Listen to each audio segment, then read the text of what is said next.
J'aimerais que vous me parlez le mariage temporaire. Oui. Je voulais avoir des détails là-dessus, Mhm. les conditions et tout, parce Mhm. que ce n'est pas que dans ma tête, il y a beaucoup de choses qu'on dit là-dessus. Oui. Oh, c'est clair qu'au niveau des sunnites, c'est interdit, Oui. même s'il y a un autre type de mariage, c'est le sunnite. Mais j'aimerais quand même savoir euh, tout sur le mariage temporaire, sur les sites, les conditions et tout. Et vous, vous êtes Merci. chiite ou vous êtes sunnite? Je suis chiite. D'accord, je vous explique. Je vous explique. Ouais. Le fait de parler du mariage temporaire prend beaucoup de temps et ça, c'est ce que je vous promets de faire une vidéo bien détaillée par rapport à ce sujet.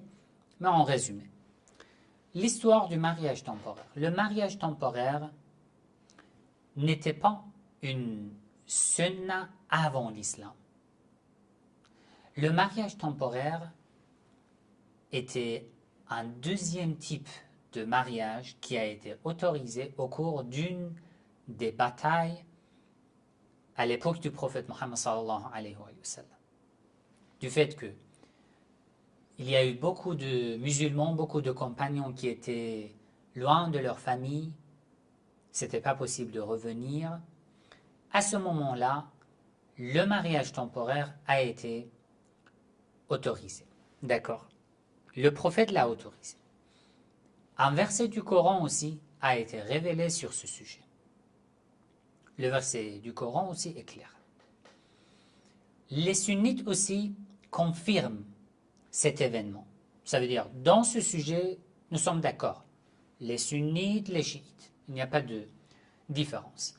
Même les sunnites confirment et prouvent que le mariage temporaire était autorisé dans un passage de l'histoire à l'époque du prophète Mohammed sallallahu alayhi wa sallam. Ensuite, la différence est où?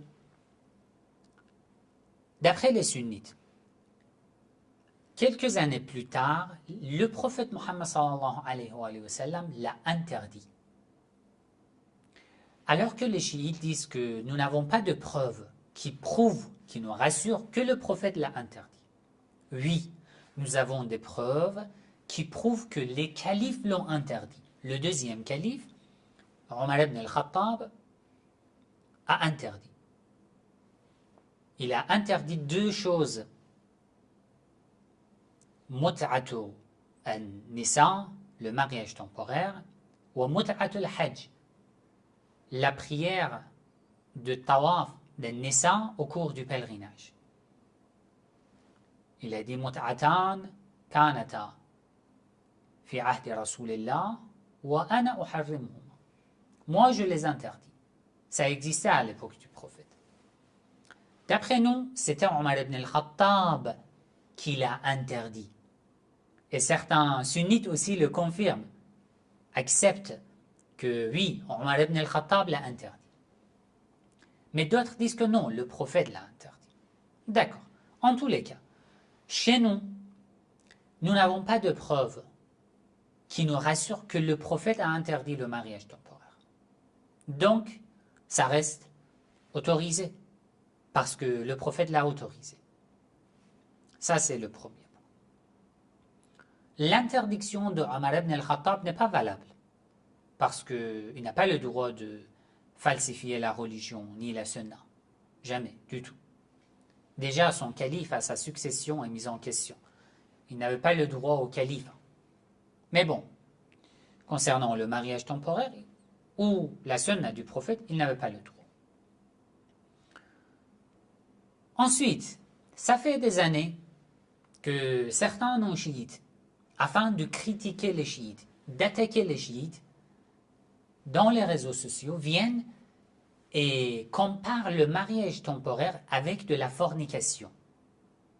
Et ça, malheureusement, c'est un point faible chez certains amis non chiites. Ils ne font pas attention.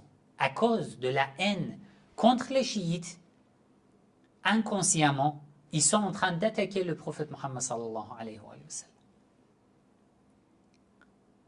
Tu détestes les chiites, d'accord, Mais la haine des chiites ne doit pas te conduire vers l'attaque contre le prophète Mohammed sallallahu alayhi wa sallam. Est-ce que le prophète l'a autorisé, même dans un passage? Imaginez pendant un an. Il l'a autorisé ou non? Tous les sunnites aussi croient que oui. D'accord. Si vous pensez que le mariage temporaire est considéré comme la fornication, cela veut dire que le prophète a autorisé la fornication. Est-ce que vous pouvez confirmer ça? Est-ce que vous pouvez dire que le prophète a autorisé la fornication? Si c'était de la fornication, le prophète aurait le droit de l'autoriser? Bien sûr que non. Le Coran l'a autorisé. Si la fornication, si le mariage temporaire est considéré comme la fornication, pourquoi le Coran l'a autorisé? Vous êtes en train de dire de manière indirecte que le Coran contient une contradiction, parce que le Coran interdit la fornication, et d'autre côté, le Coran autorise le mariage temporaire. Et vous dites que le mariage temporaire est de la fornication. Cela veut dire que le Coran interdit la fornication, le Coran autorise la fornication. Ça, c'est une contradiction. Et vous n'êtes pas conscient au résultat de ce que vous dites. Il faut faire attention. Tu détestes les chiites, d'accord, pas de problème. Mais lorsque tu veux attaquer les chiites, tu n'as pas le droit d'attaquer le prophète Mohammed sallallahu alayhi wa sallam. Ici, c'est la ligne rouge. Fais attention. Le respect à l'égard du prophète. Donc, quoi que tu me dises, tu ne peux pas dire que le mariage temporaire est de la fornication. Parce que, au moins, tu es d'accord avec moi que ceci était autorisé au moins dans un délai à l'époque du prophète. Ceci ne pourrait pas être de la fornication. Entre un homme et une femme qui n'ont pas de lien, qu'est-ce qui arrive qui deviennent licites l'un pour l'autre? Quelle est la raison? La raison, c'est quoi? C'est un mariage officiel, un mariage religieux. Un mariage, c'est quoi? C'est le fait que la femme dit « J'accepte de me marier avec toi, la dot, c'est ça. Les droits sont ce que je mentionne, les conditions, c'est ça.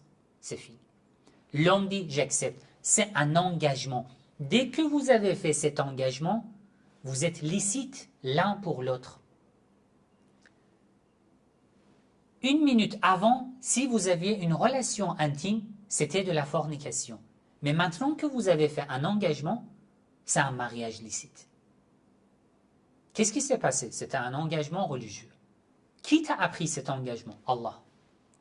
Le même Allah t'a appris le mariage temporaire. Qu'est-ce qui se passe entre un homme et une femme lors du mariage temporaire? Ils font un mariage, un engagement avec une dot, avec une durée. D'accord. Alors, ils deviennent licites. Ils entrent en couple dans une relation en couple. Tu n'as pas le droit de dire que c'est de la fornication. Ça, c'est juste jusqu'ici. Ensuite, tu peux dire que ça n'a pas de sens de se marier pendant 1 jour, 2 jours, 1 semaine, 2 semaines avec une femme. C'est bizarre. Il faut voir pourquoi le mariage temporaire a été autorisé. À l'époque du prophète, c'était dans une situation urgente. À notre époque, ce n'est pas pour n'importe quelle personne. Tu as déjà une femme et tu vas faire un mariage temporaire sans que ta femme soit au courant. C'est pas possible. C'est injuste. Il faut l'accord de ton épouse.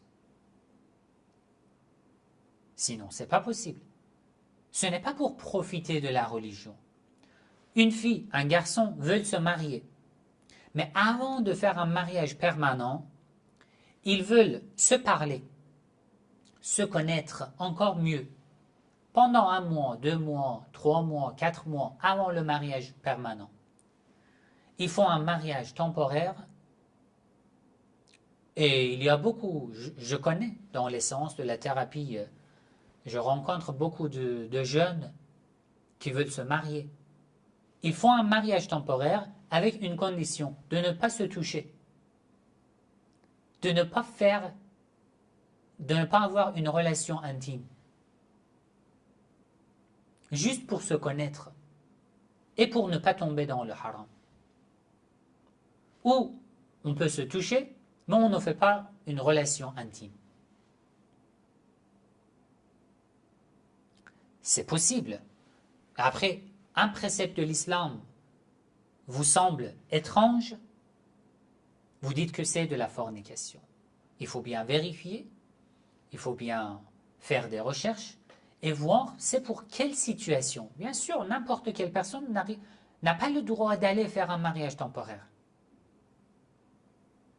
Et chez les chiites aussi, c'est pas comme ça.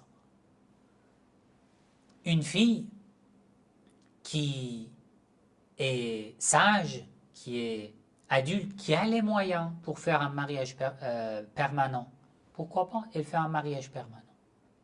Mais si avant ce mariage, elle veut mettre du temps pour connaître cet homme, elle peut faire un mariage temporaire. C'est le même mariage, avec une durée limitée. Il y a les mêmes engagements. L'homme est responsable. Bien sûr, il n'y a pas d'héritage entre eux. Mais il y a beaucoup d'engagements.